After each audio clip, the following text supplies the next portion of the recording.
Good day mga boss, may installation tayo ngayon na F24 dashcam. 4K resolution na siya mga boss. Dito na install natin sa Xpander Cross Mitsubishi. Yan, ito yung driving record niya. Yan. Yan yung dual mode niya. Yan, change na. Swipe tayo papuntang left. Yan yung front cam niya mga boss. Pwede yan ma-adjust up and down. Tapos dito yung brightness niya. Swipe na naman kayo papuntang left. Ito yung rear cam nya. Pwede din ma-adjust up and down. Yan.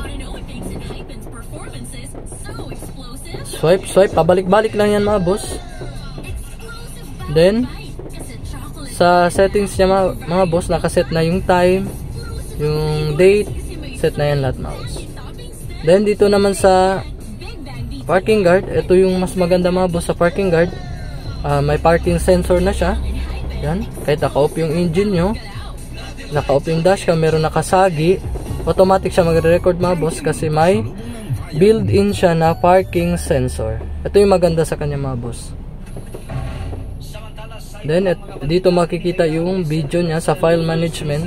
Yan, video front, video back, video lock, photo. Yan.